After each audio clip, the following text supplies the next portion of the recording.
그래서 의인의 길은 여호와께서 인정하시나 악인의 길은 망하리로다. 아멘. 다 같이 사도신경으로 신앙 고백 하나님께 드립니다. 전능하사 천지를 만드신 하나님 아버지를 내가 믿사오며 그 외아들 우리 주 예수 그리스도를 믿사오니 이는 성령으로 잉태하사 동정녀 마리아에게 나시고 본디오 빌라도에게 고난을 받으사 십자가에 못 박혀 죽으시고 장사한 지 사흘 만에 죽은 자 가운데서 다시 살아나시며 하늘에 오르사 전능하신 하나님 우편에 앉아 계시다가 저리로서 산 자와 죽은 자를 심판하러 오시리라. 성령을 믿사오며 거룩한 공예와 성도가 서로 교통하는 것과 죄를 사하여 주시는 것과 몸이 다시 사는 것과 영원히 사는 것을 믿사옵나이다. 아멘. 같이 찬송가 288장 하나님 앞에 올립니다. 288장.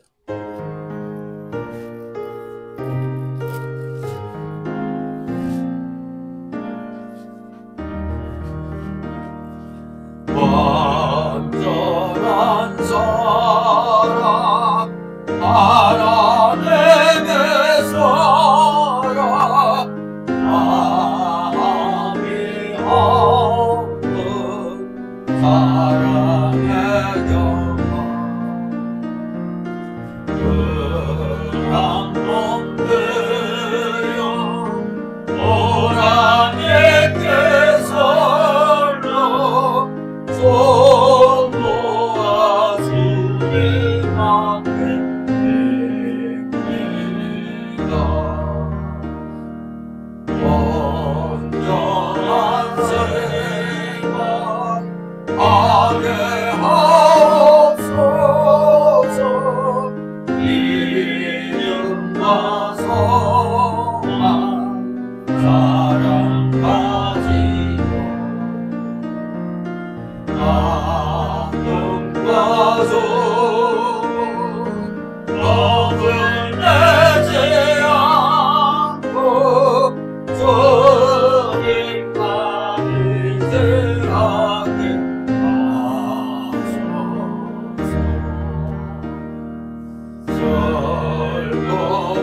절거버리는 기쁨 주시고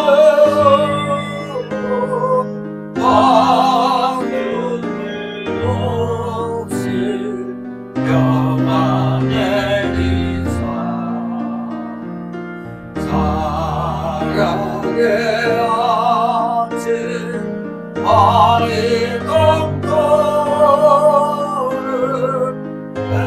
행복한 날 되게 하소서.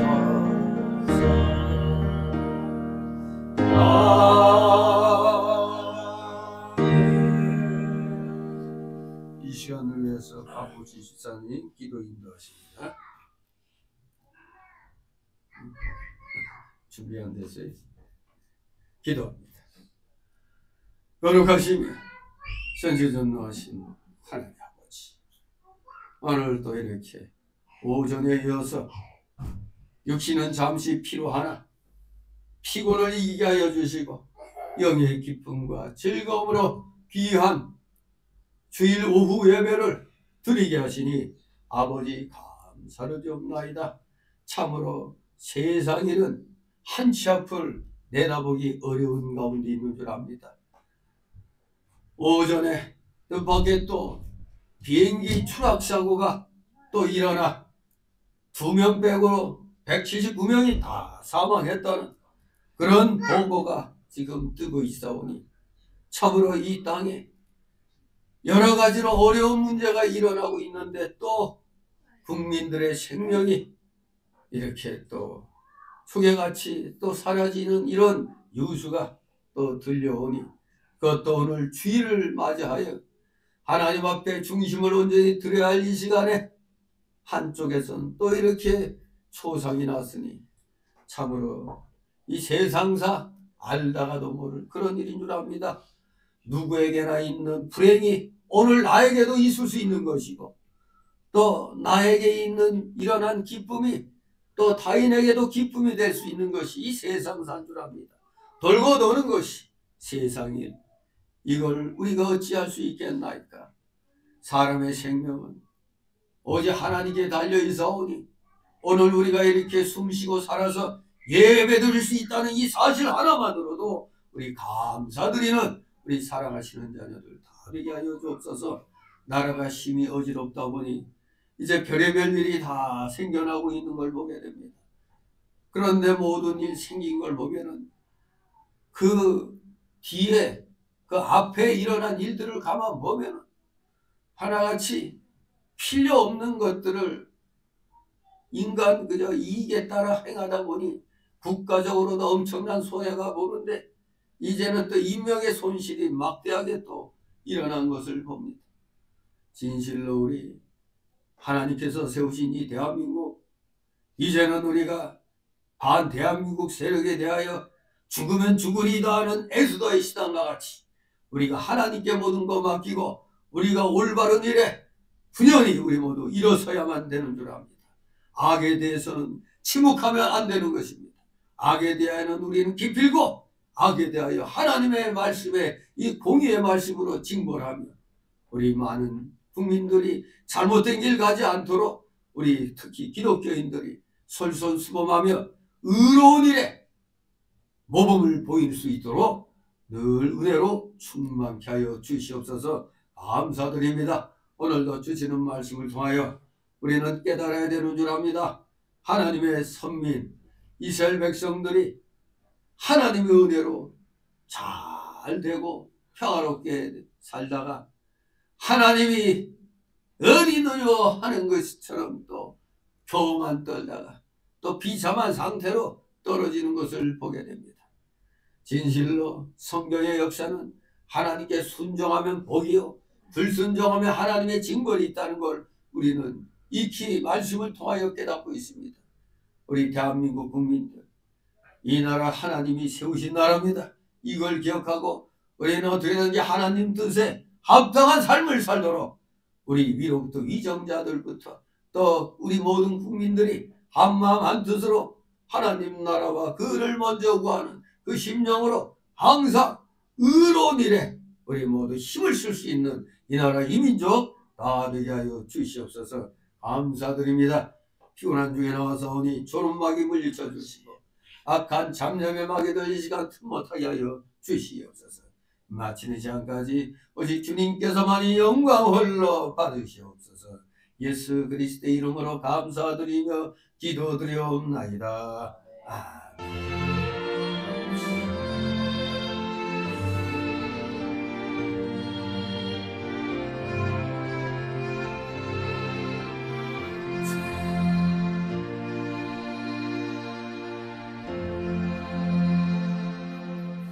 이 시간 함께 은혜 나누는 말씀 봅니다. 구약 성경 에스겔 16장, 구약 1169, 1170쪽에 있습니다. 에스겔 16장 1절에서 14절까지의 말씀 교대로 읽겠습니다. 에스겔 16장 1절에서 14절 제가 먼저 읽습니다. 여호와의 말씀이 또 내게 임하여 가라사대 이르기를 주 여호와께서 예루살렘에 대하여 말씀하시되 네 근본과 난 땅은 가나안이요 네 아비는 아모리 사람이요 네 어미는 헷 사람이라. 너의 것을 말하건대 내가 할 때에 내 겉을 짜지 아니하였고 너를 물로 씻어 정결케 하지 아니하고 내게 소금을 내지 아니하였고 너를 함부로 사지도 아니하였나니 너를 돌아보아 이 중에 한 가지라도 네게 행하여 너를 긍휼히 여긴 자가 없었으므로 네가 나던 날에 네 몸이 꺼린 바 되어 네가 들에 버리웠었느니라. 내가 내가 지날 때에 내가 비스사이가 되어 한짓 하는 것을 보았고 내게 이르기를 다시 이르기를 너희는 살라 하고 내가 너로 둘의 풀같이 많게 하였더니 네가 크게 자라고 심히 아름다우며 유방이 뚜렷하고 네 머리털이 자랐으나 네가 오히려 벌거벗은 적신이더라. 내가 내게 서로 지나며 보니 내 하나님은 내가 내 옷을 너를 덮어 벌거벗은 것을 가리우고 너희의 맹세하고 언약하여 너로 내게 속하게 하였느니라. 나 주 여호와의 말이니라. 내가 물러 너를 시켜서 네 피를 없이 하며 네게 기름을 바르고 주로 옷을 입히고 물들이 가죽신을 시키고 가면으로 띄우고 명주로 덮이고 폐물을 채우고 팔보리를 손목에 끼우고 사슬을 목에 들이고 고골리를 골에 달고 흰을 입에 달고 화려한 유만한 머리에 씌우나니 이와 같이 네가 금은으로 장식하고 가는 배와 명주와 수놓은 것을 입으며 또 고운 밀가루와 꿀과 기름을 먹음으로 극히 곱고 형통하여 왕의 주위에 나아갔느니라. 내 화려함을 위하여 내 목소리 왕의 중에 받았으면 내가 내게 영화로 네 화력이 온전함이니라. 나 주 여호와의 말이니라. 아멘. 네. 오늘 제목은 버려진 이스라엘을 택하신 하나님. 버려진 이스라엘을 택하신 하나님. 예, 이 16장은 하나님과 이스라엘과의 그 관계를 결혼의 비유로서 설명을 하고 있는 장입니다. 남편과 아내의 결혼 생활로 비유하였죠. 결혼이란 인륜 대사로서 남편과 아내 사이에 서로에 대한 신실함과 변함없는 사랑이 요구되는 것이 결혼입니다. 과거 하나님은 그와 같이 버려진 이스라엘을 시키고 입히고 보살펴서 성숙하고 우아한 여인같이 지금 키워 놓으셨다고 1절 8절에서 말씀하고 계십니다. 그 후 이 여인과 약속하여 아내로 삼고 하나님의 모든 사랑과 정성을 쏟아 품위 있고 멋진 아내로 만드셨다는 것이 오늘 읽은 또 9절에서 14절의 이야기입니다.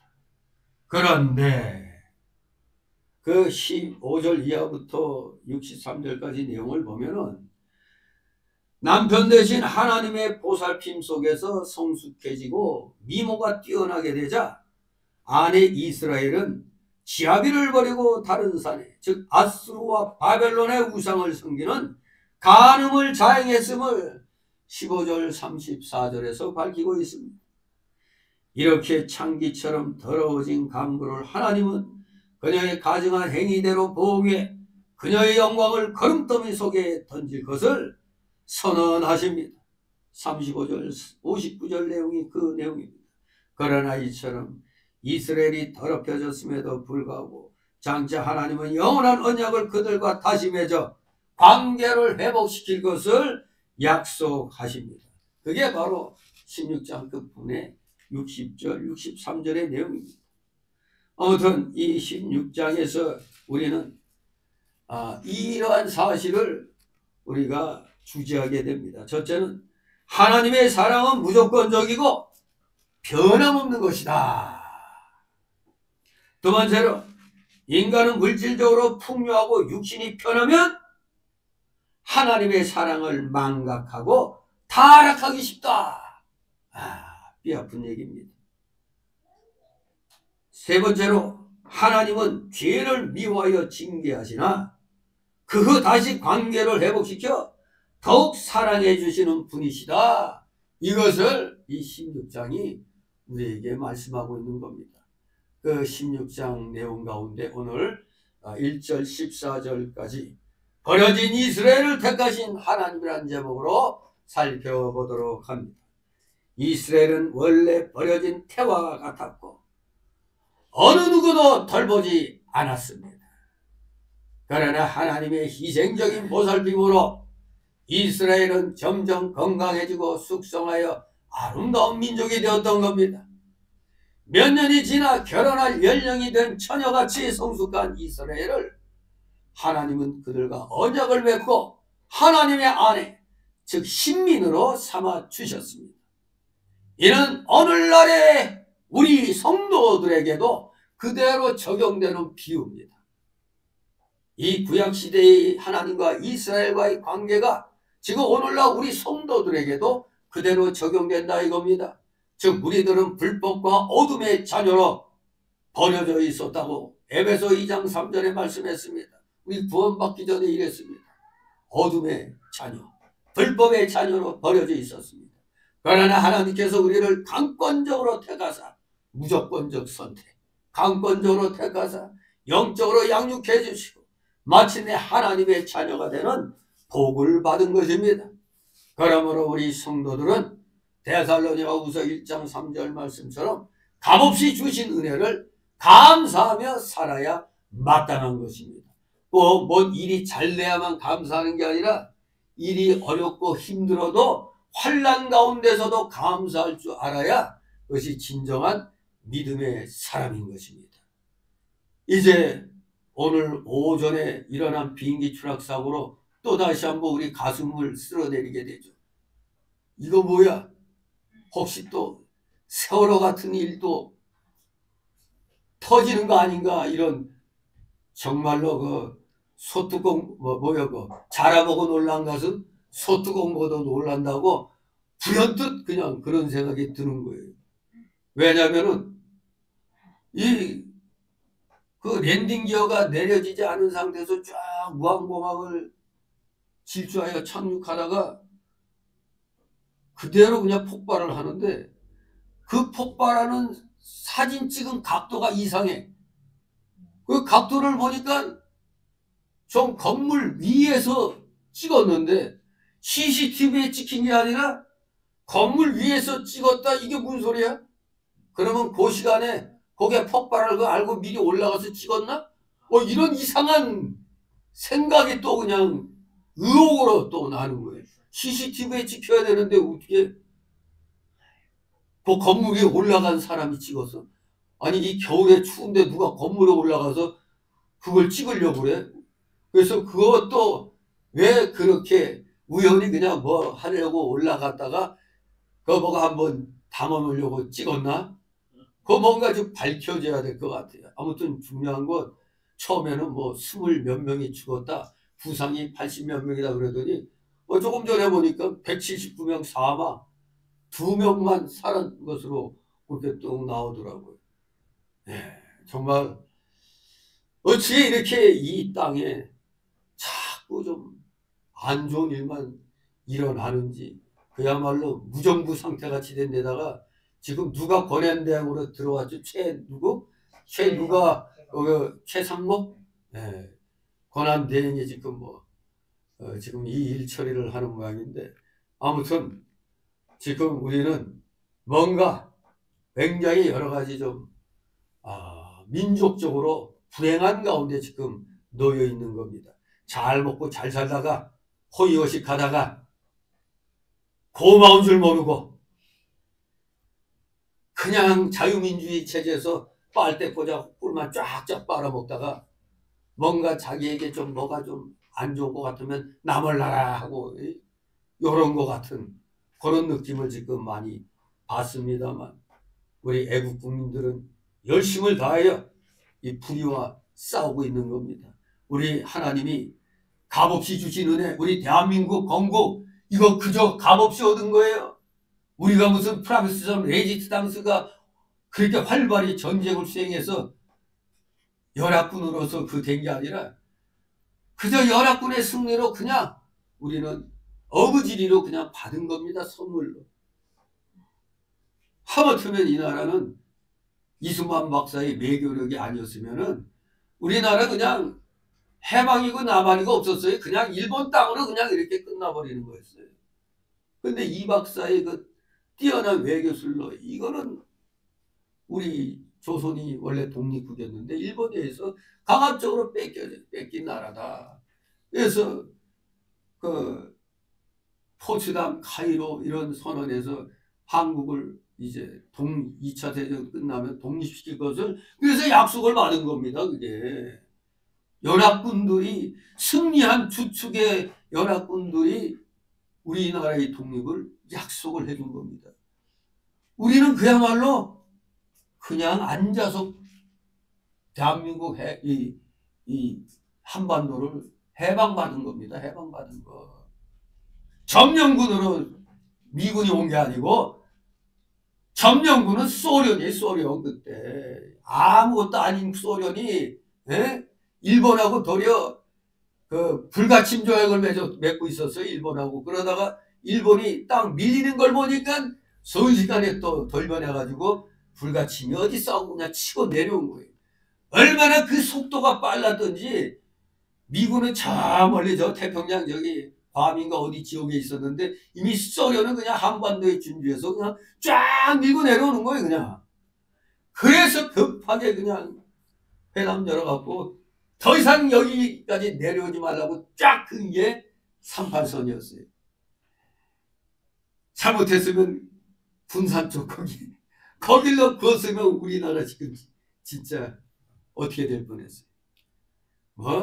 저 좌파놈들이 말하기를 미군이 그냥 이 사무실 앉아서 그냥 이렇게 쭉 걷다고 뭔 소리요.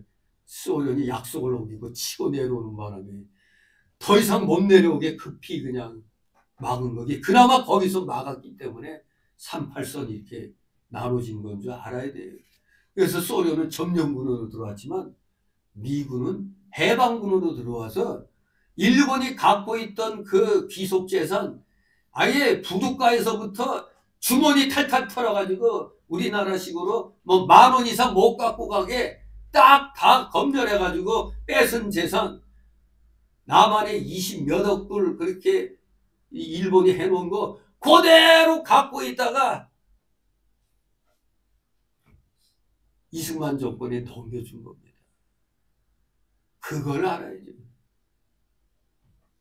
미국이 소련과 같지 않았어요. 소련은 진주하자마자 그냥 거기 일본이 만들어놓은 중화공업 그거 있잖아요. 수풍댐 발전기까지 띄워놨댔어요. 그거 띄워가려고. 그러다가 다 운반하려고 그랬더니 스탈린으로부터 스톱! 그대로 놔둬라. 왜? 그건 남한을 먹어야 될 테니까 그거 그대로 써야 된다. 그래서 북한에 있는 그 중화공업 그 기계들을 소련으로 반출하려다가 멈춘 거예요. 이게. 어차피 우리가 치고 내려가서 다 차지할 거니까. 그런 역사를 알아야 돼. 이북에다 이 남한은 일본이 남겨놓은 재산이 23억 달러인가 북한은 28억 달러인가 해서 50 몇 억 달러를 이 한반도에 일본 놈들이 만들어 놨댔어요. 그걸 그대로 그냥 남한 거는 그대로 미 군정이 갖고 있다가 남겨준 겁니다. 그게 귀속재산이 그것도 모르고 지금 우리나라에 떵떵거리는 기업체들 다 일본이 만들어 놨던 거 그걸 인계받은 거예요. 거기다가. 그런데 뭘 알기는 뭘 안다고 그런 무슨 일본이 우리 땅을 점령해가지고 우리 피를 빨아먹은 만큼 또 이 땅에다가 지들이 또 만들어 놓은 거예요. 피를 빨아먹은 만큼 또 여기서도 뭔가 해야 되니까 결코 뭐 자기들 민족을 위해서 해놓은 거지만 어쨌거나 우리 땅에서 또 우리가 피 흘린 대가로 그걸 아마 미국 군정이 지켜줬기 때문에 받은 겁니다. 항구에서 그냥 주머니 다 뒤졌대요. 그냥 미군이 돈 못 갖고 가게 최하 얼마만 딱 갖고 가게. 이런 것도 모르면서 맨날 반이라고. 지금은 해양 세력인 미국과 일본하고 호주하고 이런 영국 이런 나라들하고 한 마음으로 지금 돈독히 이 동맹을 맺지 않으면 대륙 세력에 의해서 이 나라는 사치없이 사라지는 겁니다. 그걸 알아야 돼요. 지금 하나님이 너무 우리에게 값없이 주셨다고 느꼈는지 대한민국의 이 나라가 독립해갖고 대한민국으로 건국하게 된 거 이거 우리는 광복해서 이 독립까지 이 주권을 찾기까지 이게 정말 거의 미국이 우리에게 이렇게 해준 겁니다. 이걸 알아야 돼요. 유엔의 이름으로 미국이 해준 거, 미국이 뭐 우리나라한테 뭐 뺏어 먹으려고 한 게 뭐가 있어? 이 가난뱅이 나라에서 뭘 뺏어 먹겠어요, 여기서? 뺏어 먹는 게 아니라 그냥 이 맨날 그냥 미군 지나가면 우리 어릴 때 뭐랬어요? 기분묘 초콜릿. 그 옛날이 생각해 보세요, 그냥. 그야말로 우린 거지 나라잖아요, 거지 나라. 그런데 지금 잘 먹고 잘 살게 됐으니까 지금 또 그냥 빨갱이 편에 붙어갖고 정말로 나라를 팔아먹는 이 죽일 놈들. 어제 그 오영석 목사처럼 목사 직분 내려놓고 그냥 걸출하게 욕 한마디 그냥 하고 시작하면 딱 쏙 뼈나갑니다. 아무튼 우리 얼마나 하나님께서 값없이 주셨는가.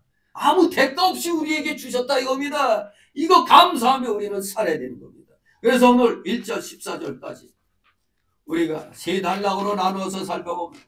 첫 번째 단락은 1절 5절로 이스라엘 백성의 근본 상태, 이스라엘 백성의 근본 상태. 두 번째 단락으로 6절 8절 성숙한 여인처럼 아름답게 키워놓으신 하나님, 성숙한 여인처럼 아름답게 키워놓으신 하나님. 세 번째 단락으로 9절 14절 품이 있고 멋진 품이 있고 멋진 아내로 만드신 하나님. 이렇게 세 단락으로 나눠서 내용을 살펴보도록 합니다. 자, 오늘의 이 멋진 이스라엘이 되기까지 먼저 1절 5절로 통해서 이스라엘 백성의 근본 상태를 말씀하고 있습니다. 1절 3절 있습니다. 여호와의 말씀이 또 내게 임하여 가라사대 인자야 예루살렘으로 그 가증한 일을 알게 하여 이르기를 저 여호와께서 예루살렘에 대하여 말씀하시되 네 근본과 난 땅은 가나안이요 네 아비는 아모리 사람이요 네 어미는 헷 사람이라. 아멘. 하나님께서 에스겔로 하여금 예루살렘의 가증한 일을 그 백성에게 알게 하였습니다. 사실 에스겔은 여호야긴 왕 때, 즉 바벨론의 2차 침략 때 귀족들과 함께 바벨론 땅으로 포로로 끌려간 선지자입니다. 바로 그 바벨론 땅에서 하나님의 영감을 받은 겁니다. 하나님의 영감으로 환상 중에 앞으로 일어날 일들에 대해서 에스겔이 받은 환상이 지금 여기에 쭉 소개되고 있는 그런 내용들입니다. 그때 생각할 때 여러분 만약에 이 자유월남이 월맹에게 패배해가지고 이제 공산화 됐잖아요. 그 상황에서 거의 저희 사이공시 자유월남의 수도였던 사이공에서 대부분 사람들이 다 수용소로 끌려가고 북으로 이렇게 소개됐어요. 그리고 그 빈자리는 북에서 내려온 사람들이 차지했어요. 그럴 때 수용소로 끌려가지 않고 북으로 가지 않고 사이공에 남아있던 사람들은 어떻게 생각했어요? 아, 살았다 나는. 어? 그래도 여기 살아남았구나 생각할 거 아니에요. 근데 그때 이 유다 백성이 바로 그런 입장에서 여기 포로로 끌려가지 않은 그 자체로서 아이고 우리는 특별히 하나님의 복을 받았다. 이렇게 또 착각을 하는 거예요. 차라리 끌려갔으면은 거기에서 하나님의 그 사랑을 구하면서 살려달라고 애걸복걸 할 텐데 요 자리에 남아있으니까 아이고 마치 우리만 무슨 특별한 택함 받은 사람 같이 이 교만에 빠지는 겁니다. 교만에 빠져갖고 또 이들이 막 헛소리 하는 거예요. 포로지 끌려간 사람들 보고 저들은 우리보다 큰 알게 모르게 지금 죄들이 많아서 끌려갔다는 그런 식으로 또 착각을 해가지고 결국에는 그런 교만함을 하나님이 완전히 싹쓸이 해버렸죠. 3차 침략으로 완전히 다 그냥 황폐하게 만들어버렸죠. 아무튼 아직 그 예루살렘이 완전히 멸망하기 전입니다. 하나님이 에스겔 선지자로 하여금 예루살렘에서의 가증한 일들을 그 백성에게 알게 한 겁니다. 왜? 자기들이 안 끌려갔으면 거기서 하나님께 더욱더 회개하고 바른 길 가야 되는데 옥해된 게 거기에 남아있는 자들이 도리어 이방 나라를 의지하면서 하나님이 어디 있느냐 하면서 우상을 섬겼어요. 하나님 감사합니다. 우리 이렇게 살려주셔서 이렇게 해야 되는 게 아니라 도리어 이방 나라에게 전폭적으로 의지하면서 도리어 이방의 우상을 섬겼다 이겁니다. 그러니 하나님이 보시기에 이제 이놈들도 싸그리 다 쓸어야겠다. 그 생각하실 거 아닙니까? 바로 저들이 하나님을 진노케 하는 일들을 하고 있다는 걸 에스겔 선지자에게 지금 보여주는 겁니다. 환상으로. 그러면서 에스겔에게 뭐라고 했느냐? 예루살렘은 본래는 어떤 곳이었어요? 가나안 족속, 아모리 족속, 헷 족속, 그 가나안 족속, 7족속이 살고 있었던 곳이죠. 그런데 하나님께서는 그 족속들을 다 물리치시고 그 땅을 이스라엘 백성에게 주셨어요. 다시 말하면 예루살렘은 원래 이방의 도시였지만 하나님이 이스라엘 백성에게 줘 하나님의 도시로 삼았다는 겁니다. 오늘날 우리 성도들도 우리의 근본은 뭐요? 근본은 우리도 이방 사람이었잖아요. 이방인이었잖아요. 하나님도 없고 율법도 없이 살던 자들이었어요. 우리도 이방인이었던 겁니다. 예루살렘 입장에서 보면 유대인들도 이방인이었어요. 근데 그들이 예루살렘 거기에 와가지고 족속들 7족속들 물리치고 하나님 도시로 삼게 했다 이겁니다. 우리도 마찬가지라 이겁니다. 지난 날을 보면 근본도 없었어요. 하나님도 없고 율법도 없이 살던 그런 자들이었어요. 이방인과 똑같았습니다. 우리도. 4절 5절 있습니다. 너희 난 것을 말하건대 네가 날 때 네 뱃껍질을 자르지 아니하였고 너를 물로 씻어 정결케 하지 아니하였고 네게 소금을 뿌리지 아니하였고 너를 강보로 싸지도 아니하였나니 너를 돌아보아 이 중에 한 가지라도 네게 행하여 너를 긍휼히 여긴 자가 없었으므로 네가 나던 날에 네 몸이 버림받아 네가 그래 어려웠었느니라. 아멘. 이 본문의 말씀은 지난날 출애굽기를 우리가 생각해 볼 때 이스라엘 백성들이 이집트에 즉 애굽의 어느 땅에 있었죠? 고센 땅에서 400여 년간 노예로 혹사당하고 억압받던 시대가 있었죠. 바로 그 억압받던 애굽의 시기를 비유해서 설명을 하고 있는 겁니다. 이스라엘 백성은 애굽에서 짐승처럼 학대받았잖아요. 보된 노에게 동원됐다고 출애굽기 1장에 말씀하고 있습니다. 즉 그들은 강해지면 안 되는 민족이기에 애굽 왕에 의하여 유아들은 하수에 버려져야 했습니다. 또 그들 자신도 죽음의 위협으로부터 보호해 줄 자가 아무도 없었습니다. 마치 길가에 버려진 사생아 같이 이스라엘 운명은 흑암 속에 무참하게 방치되어 있었습니다. 바로 이것은 오늘 우리 성도들이 주님을 만나기 전 죄의 노예로 마귀에게 농락당했던 처참한 옛사람의 모습에 비유될 수가 있는 것입니다.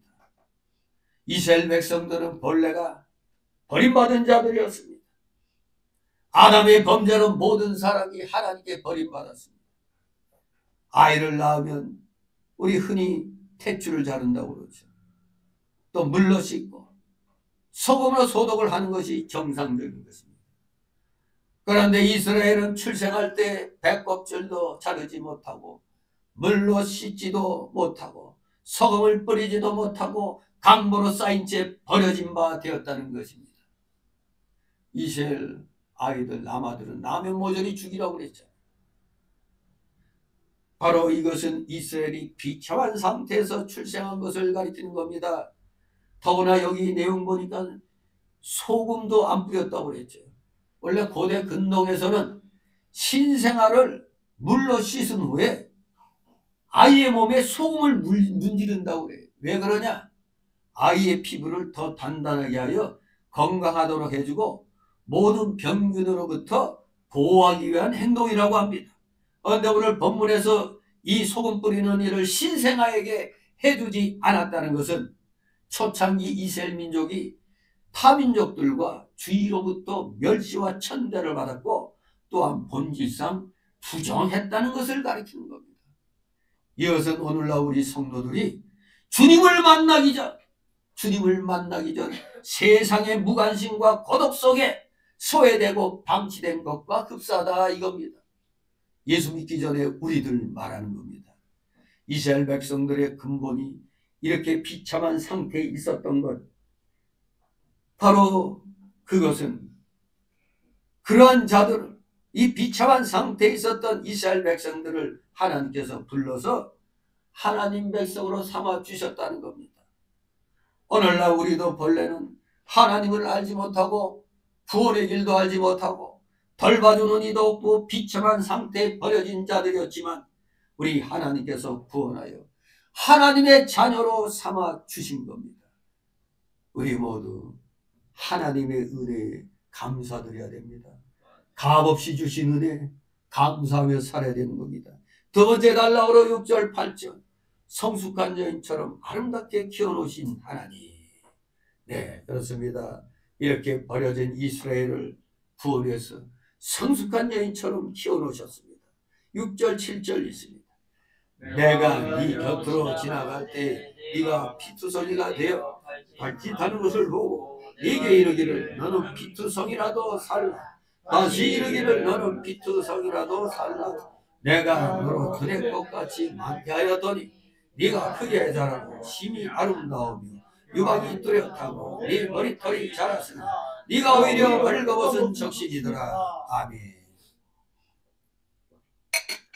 예, 이 이스라엘 사람들, 이스라엘 민족은 갓 태어난 아이처럼 덜보는 사람 없이 피덩이의 모습이었다는 것입니다.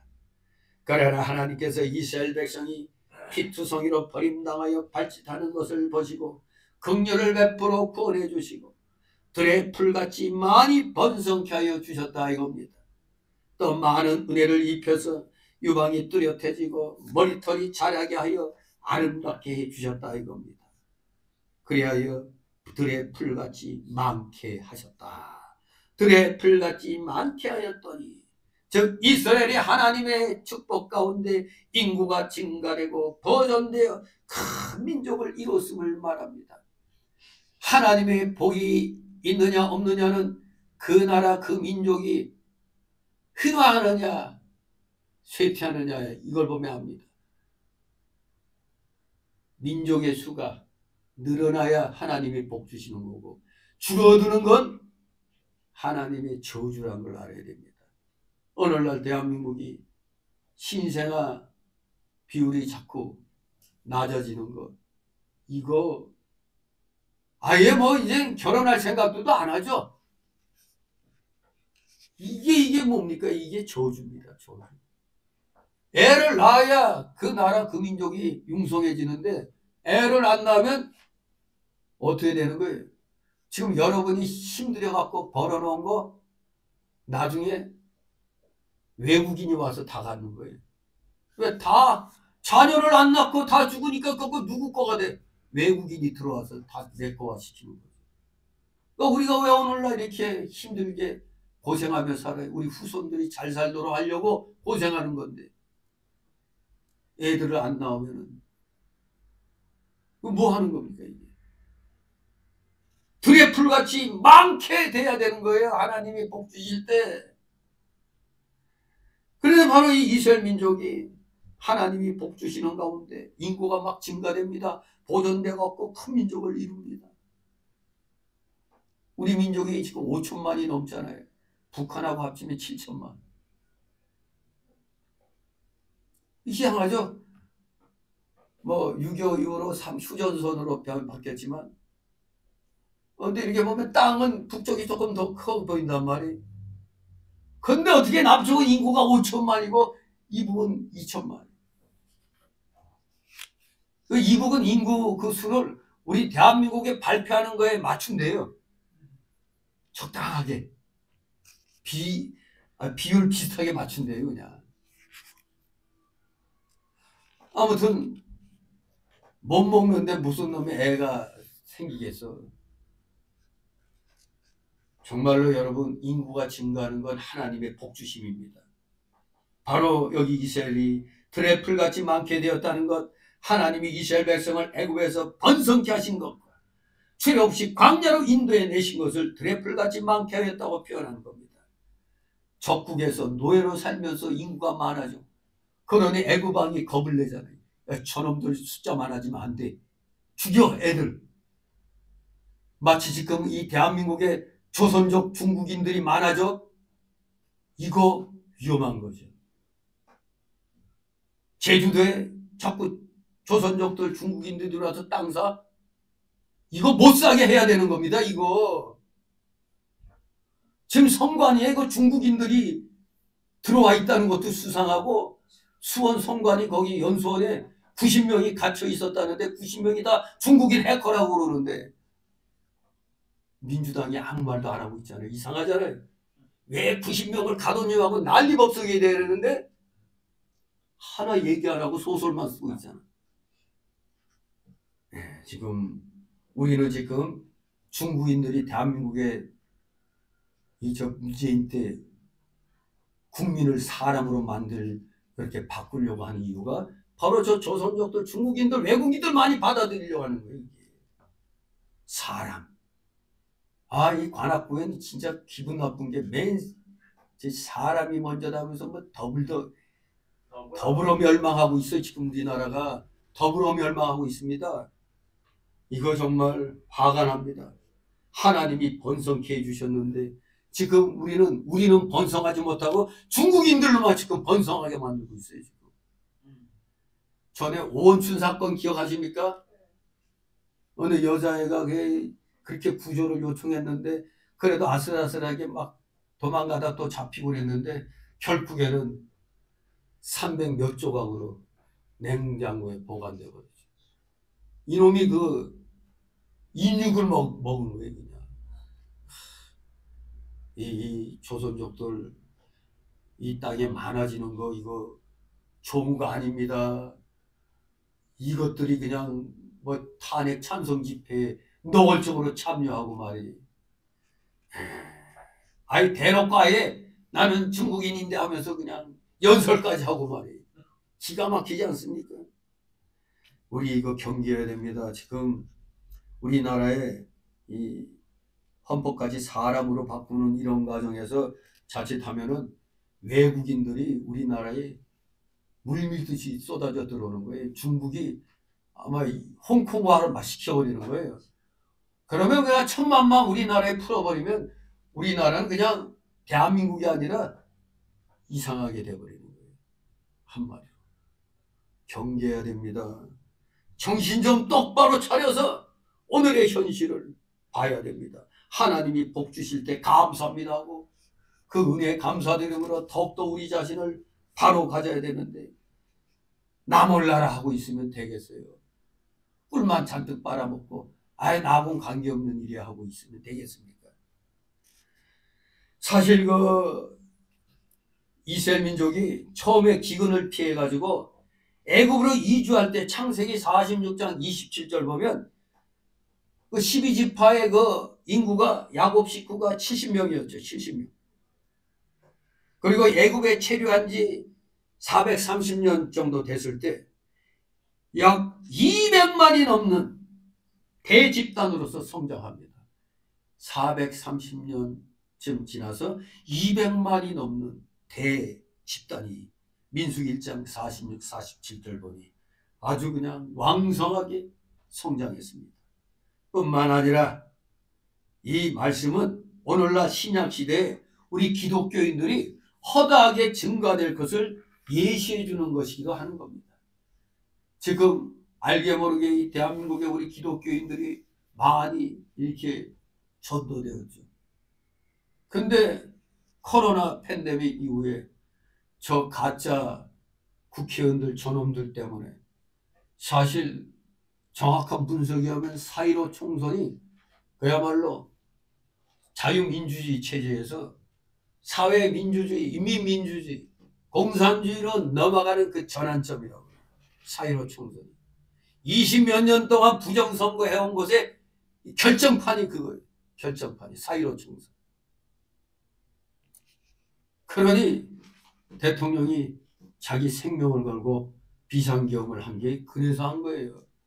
그래서 국민들이 그나마 부정선거가 있었나 이제 관심 갖고 이제는 웬만한 유튜브 틀면은 부정선거에 대한 얘기가 나오죠. 그 전까지는 부정선거 얘기는 음모론으로 끝났어요. 음모론. 그러나 이제는 선관위에 있던 사람들, 지난 선관위에 노조위원장 했던 사람들이 증거하잖아요. 완전히 이건 법관들과의 카르텔.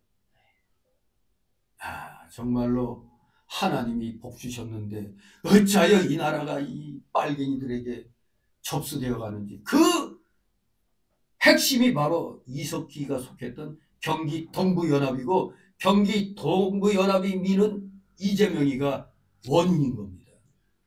지금 이 대한민국의 이 소위 말하는 저 빨갱이 집단의 그 총 사령부가 경기 동부연합이라고 그래요. 경기 동부연합이 다 집어먹었습니다. 군자산의 약속대로, 그들의 약속대로 지금 이재명이를 통해서 이루고 있는 겁니다. 이거 헛소리 아닙니다. 파수꾼에 위치해 있는 목회자들이 이걸 모르고 문재인 편에 붙었다가 뒤늦게 후회하고 회개하는 목사들, 정신 나간 사람들입니다. 우리 정신 차려야 됩니다. 지금 사실 어떻게 보면 살 희망이 마치 없어지는 것 같이 느껴져요. 이렇게 나가면 안 되는 겁니다. 우리 후손이 있기 때문에 후손들이 잘 살 수 있는 나라를 물려줘야 되기 때문에 지금 정신 바짝 차려야 돼요. 지난날에는 살 희망도 없었잖아요. 예수 믿기 전에는 우리는 살 희망도 없고 그저 영원히 죽을 수밖에 없던 비참한 상태에 있었던 것들입니다. 우리가 예수 믿기 전까지. 그런데 이런 피투성이 된 우리를 하나님이 살려주시고 들의 풀의 수같이 많게 해주시고 아름답게 해주셔서 이 나라가 5천년의 가난의 역사를 끊고 세계 10위권에 들어왔지 않습니까? 이 기적 중에 기적입니다. UN 가입국 200 몇십 개국 가운데 뒤에서 2등이었어요. 우리 뒤에 그래도 그때 인도가 있었어. 꼴찌는 아니었어. 그래도 뒤에서 우등생이야. 뒤에서. 근데 200 몇 위에서 10위권으로 올라섰다. 기적 중에 기적이죠. 미국이 모든 나라에서 거의 실패했지만 성공한 데는 우리 대한민국이에요. 미국이 성공시킨 나라가 대한민국인데 지금 이 나라가 빨갱이들에 의해서 지금 막 그냥 난타당하는 걸 보고 지금 미국에서도 굉장히 지금 걱정들을 많이 하고 있어요. 진실로 우리 하나님이 들의 풀같이 수많게 해주시고 아름답게 해주신 걸 절대 우리 잊으면 안 됩니다. 그럼에도 불구하고 여기 이스라엘 백성들이 뭐라고 얘기합니까? 지금 그렇게 아름답게 자라도록 했는데 어떻게 된 게 아름답게 자랐는데 오히려 벌거벗은 발가숭이가 됐다 이겁니다. 그렇게 아름답게 잘 키워줬더니 지금 벌거숭이 같이 됐다는 거예요. 지금 수치가 뭔지도 모르는 상태가 됐다는 겁니다. 뭐가 수치인지도 모르는 거예요. 지금 수치가 뭔지 모르는 겁니다. 내가 잘 먹고 잘 살면 되는 거지. 지금 이러고 있어요. 겉보기에 이스라엘 민족은 분명히 한 국가로서 독립할 만큼 성장했지만 아직은 구속사의 중심 역할을 감당할 민족으로서 애굽에서 해방되어 하나님과 정식 언약을 맺지 못하고 있음을 의미하고 있는 말입니다. 8절이 있습니다. 내가 네 곁으로 지나며 보니 네 때가 사랑스러운 때라. 네 옷으로 너를 덮어 벌거벗은 것을 가리우고 네게 맹세하고 언약하여 너는 내게 속하게 하였었느니라. 나 주 여호와의 말이니라. 아멘. 네 곁으로 지나며 본다. 바로 이것은 하나님께서 이스라엘을 보호하시고 인도하시는 모습을 마치 의인법적으로 표현하고 있는 겁니다. 하나님은 어떤 구체적인 행동을 당장에 실행하지 않으시더라도 백성들의 안전을 위해서 지금 불 것 같은 눈동자로 지금 다 지켜보고 계십니다.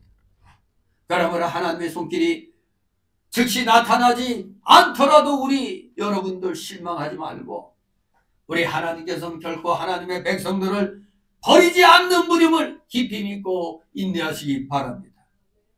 우리 하나님은 겉으로 봤을 땐 움직이지 않는 것 같이 보일 때가 있습니다. 그럴 때도 절대 우리 원망 불평하면 안 됩니다. 우리 하나님은 보고 계십니다. 불과 같은 눈동자로 지켜보고 계십니다. 내 옷으로 너를 덮어 벌거벗은 것을 가리운다. 이 옷을 덮는다는 말은 성경에서 보면 결혼, 즉 계약을 의미하죠. 룻기서 3장 9절에 내 옷으로 너를 덮는다. 이게 결혼한다, 계약 관계를 의미하는 겁니다. 그러므로 이 8절 말씀은 하나님께서 이스라엘과 계약을, 언약을 체결한 것을 가리킵니다. 그리고 그 계약은 하나님은 이스라엘의 하나님이 되고 이스라엘은 그 백성이 된다는 출애굽기 19장 20장의 그 시내산 계약을 의미하는 겁니다. 시내산 계약.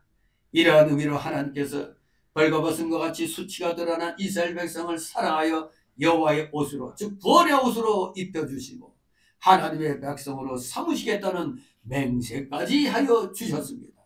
창세기 22장 16절 17절, 히브리서 6장 13절 14절. 우리 히브리서 6장 한번 찾기 바랍니다. 히브리서 6장 13절,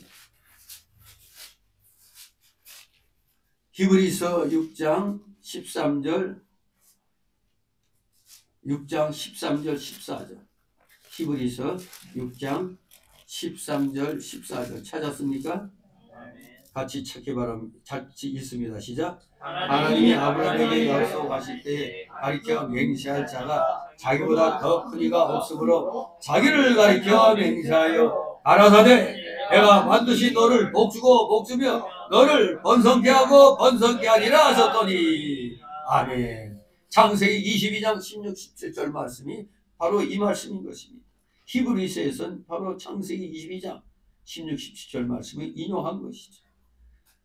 반드시 너를 복주고 복주며 너를 번성케 하고 번성케 하리라.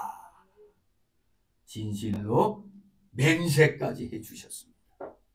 그렇습니다. 오늘날 우리 성도들도 벌거벗은 수치가 드러나고 버림당한 상태에 있었지만 예수 그리스도의 의의 옷을 입혀서 벌거벗은 수치를 가리워 주시고 하나님의 자녀로 삼아주시고 말씀으로 아름답게 자라도록 하여 주셨고 지금도 붉고 같은 눈동자로 우리를 지켜보호하고 계시는 겁니다. 이제 세 번째 날라오로 9절 14절. 품위 있고 멋진 아내로 만드신 하나님.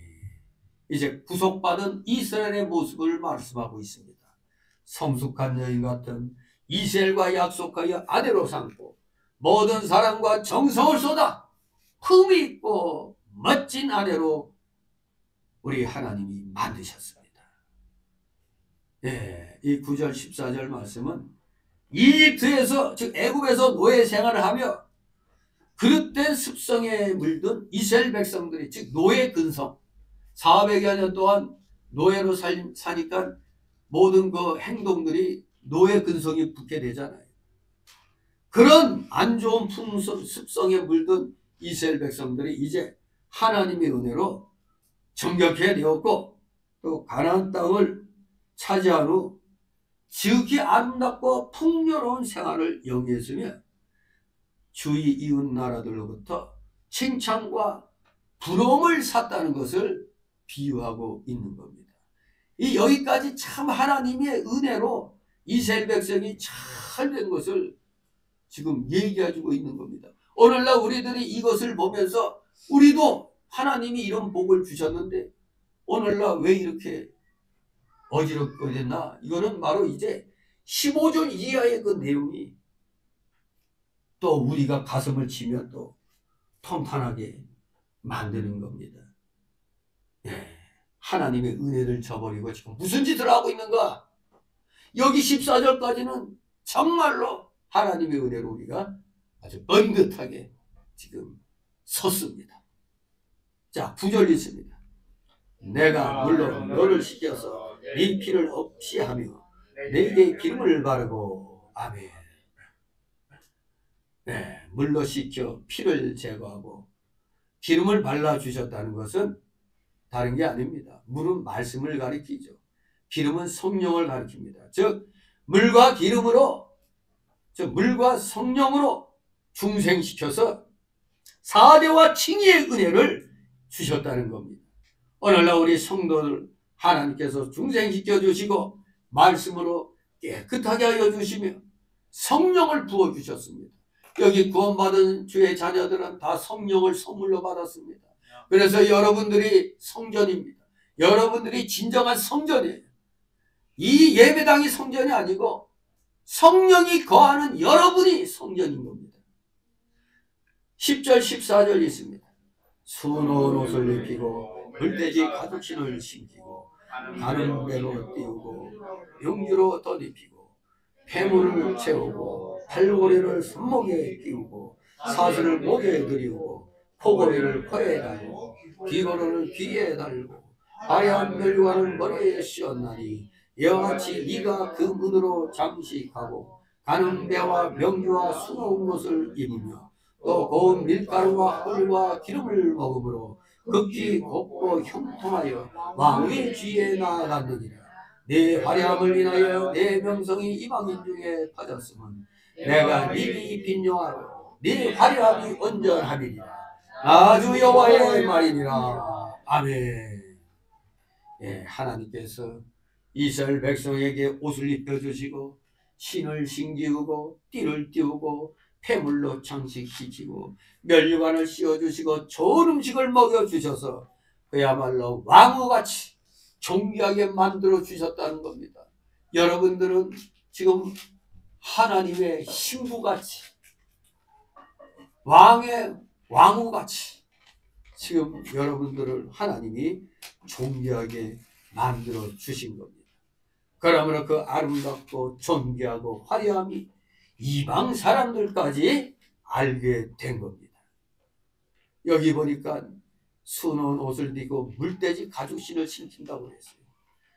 이 꼭 물돼지 가죽, 물돼지, 하마, 아무튼 어떤 짐승을 의미하든지 간에 하나님이 그것으로 이스라엘의 신발을 만들어 신겼다. 이것은 한마디로 그분의 자비로운 사랑과 보호하심을 가르쳐 주는 겁니다. 자비로운 사랑과 보호하심. 원래 옛날에는 노예들은 신을 못 신었어요. 신발은 못 신었어요. 신 신고 뛰어보자 폴짝 어디로 도망가? 도망갈 일이 있어 신을 갖다 신기게. 그러니까 신을 노예들은 맨발로 그렇게 생활하게 한 겁니다. 그러니까 노예 민족 같은 이스라엘에게 신까지 만들어 주셨다는 겁니다. 하나님이 얼마나 사랑하고 보호해 주시는가를 아는 겁니다. 마찬가지로 오늘날 우리 성도들에게도 그리스도의 구속을 인하여 세마포 옷을 입혀주시고 각양 신령한 은혜로 우리를 존귀하게 해주셨습니다. 진리의 말씀으로 신령한 양식을 먹게 하여 우리의 심령이 살찌고 윤택하게 해주셨고 전기와 영광으로 관을 씌워 그리스도의 신부로 삼아주셨다 이겁니다. 여러분들은 다 그리스도의 신부입니다. 그리스도의 신부. 그 성도와 아름다운 빛이 이방에까지 퍼지게 된 겁니다. 그러므로 우리 성도의 구속사역을 누구까지도 부러워한다고 베드로전서 1장 12절 보니까 천사까지도 우리 성도를 부러워한다고 그랬어요. 이렇게 멋지게 하나님이 우리를 만들어 주셨다 이겁니다. 그런데 14절, 15절 이후부터 보면은 남편 대신 하나님의 보살핌 속에서 이렇게 성숙해지고 미모가 뛰어나게 되자 아내 이스라엘은 오늘 우리들은 무슨 짓을 했느냐? 지아비를 버리고 다른 산에 즉 아수르와 바벨론의 성을 섬기는 간음을 자랑했다고 밝히고 있습니다. 그러니까 우리는 여기까지 읽었을 때 여기까지 14절까지 봤을 때 야 하나님의 놀라운 은혜를 입었구나. 우리 하나님 앞에 무조건 감사해야 되겠다 하는 이런 마음이 싹 돼야 되죠. 이렇게 비천한 우리를 신부처럼 하나님의 신부, 아름다운 신부로 만들어 주셨으니 이 얼마나 오전에 왕후 에스더 같이 왕후가 됐잖아요. 하나님의 이 신부가 됐는데, 그러니 우리는 이제부터 감사하는 삶을 살아야 되는 겁니다. 그런데 이것도 잠시죠. 잘 나갈 때 이걸 깊이 간직해야 되는데 안타깝게도 얼마 오래 간직하지 못했어요. 아무튼 그래도 우리는 오늘 일단 이 14절까지만으로도 우리는 하나님의 은혜에 감사하며 살아야 됩니다. 그래서 천사들까지도 부러워하는 우리의 이 구속사역, 바로 이 1절에서 14절까지는 한마디로 우리에게 어떤 교훈을 주느냐. 첫째, 초두에도 이미 말씀드렸지만 하나님의 사랑은 무조건적이고 변함없는 것이다. 이것을 우리에게 깨닫게 해줍니다. 왜? 15절 이하에 우리가 타락해서 하나님을 떠났는데도 나중에 비록 그 떠난 것에 대한 징계를 가하시지만 나중에도 회복시켜준다고 했잖아요. 그래서 하나님의 사랑은 무조건적이고 변함없는 것이다 이겁니다. 두 번째로 죄에서 구속받은 성도들이 하나님의 긍휼히 여기시는 은혜와 무한한 사랑을 받았다는 것, 또 받고 있다는 걸, 이거를 알아야 됩니다. 우리는 지금 받고 있습니다. 구속의 사랑을 받았고 또 성화를 이뤄나가는데 하나님의 은혜와 그 사랑을 지금 받고 있는 겁니다. 세 번째로 세상 사람이 갖지 못한 새 생명을 받은 새 피조물이 됐다는 겁니다. 우리 중생한 생명을 갖고 있어요. 중생했다는 것. 예수님을 알기 전까지는 우리는 다 영이 죽은 자였어요. 죽은 자들이었지만 지금 새 생명을 받았습니다.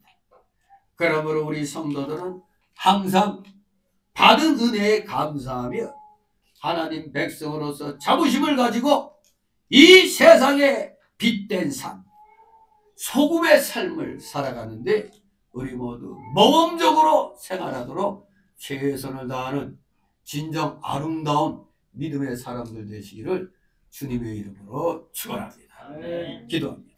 거룩하신 하나님 아버지, 은혜를 감사드립니다.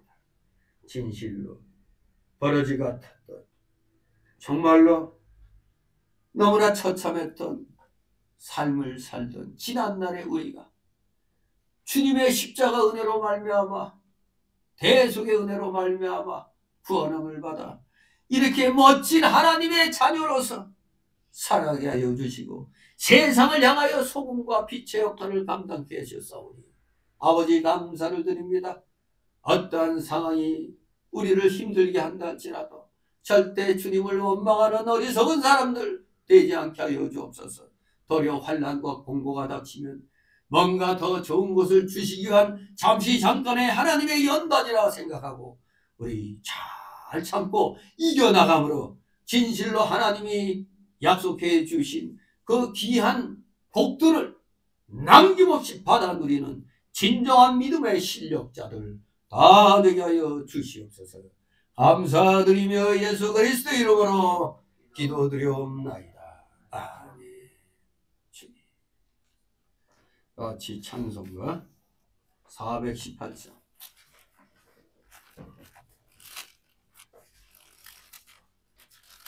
418장 찬송입니다.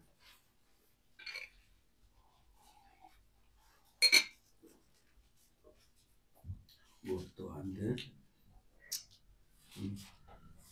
299절.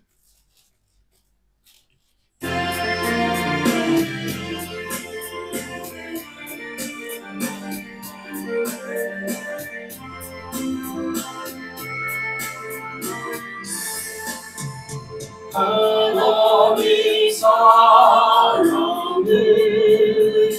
온전한 참사랑 내 맘에 부어주시사 충만케 하소서.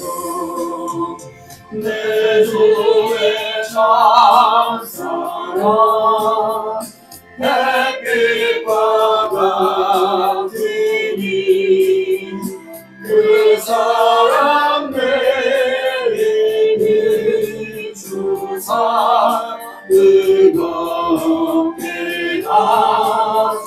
예수 그 사랑 앞에는 바로 그치며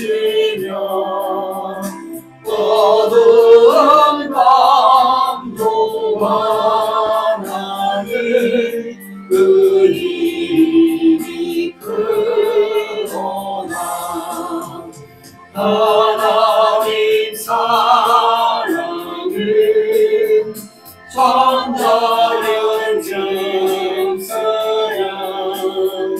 내 마음과 영에 채우사 새 힘을 주소서.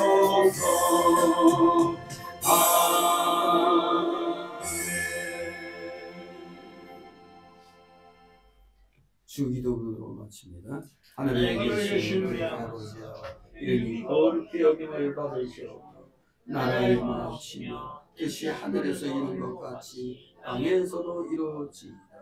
오늘날 우리에게 일용할 양식을 주옵시고 우리가 우리에게 죄 지은 자를 사해준 것 같이 우리 죄를 사하여 주옵시고 우리를 시험에 들게 하지 마옵시고 다만 악에서 구하옵소서. 너희의 나라와 권세와 영광이 아버지께 영원히 있사옵나이다.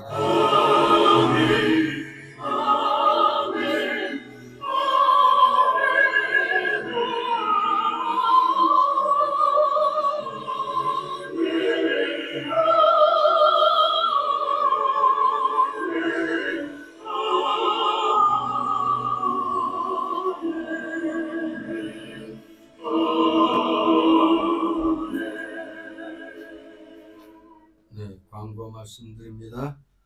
12월 마지막 특별 예배가 31일 날 0시에 자정에 있습니다. 송구 영신 예배 잊지 마시고 괜히 뭐 어디 쓸데없이 어디 뭐 화신각이니 뭐 어디야 보신가 어디 가서 종소리 듣겠다고 하지 말고 또 뭐 태양신에게 경배하러 가겠다고 동양 가지 말고 송구 영신 예배 참여하시 바랍니다. 수고들 하셨습니다. 네, 수고하셨습니다. 왜또 안 나오고? 그게 아니라 아까 인센 에러였나봐요. 목사님 믿지 마세요.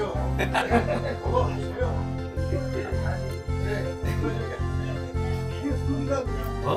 기계니까 오류가 날 수도 있지. 기계가 문제겠어.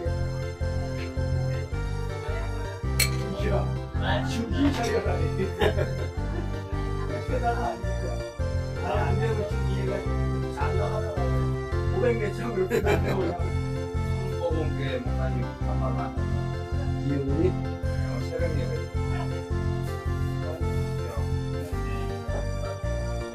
아 그리고 긴급한 거 줬어요. 민주당이 이재명이 폭탄 던진 거예요. 자폭. 전남 경남에 있잖아요. 폭탄을 그게 그런 말이 아니고 지금 국가적으로 이런 기극이 터졌는데 엉뚱하게 또 그냥 그런 걸 또 했다 이거야. 이건 시도 때도 없이 중간도 못한 거야. 정말 내가 지금 이런 일들이 하나 대교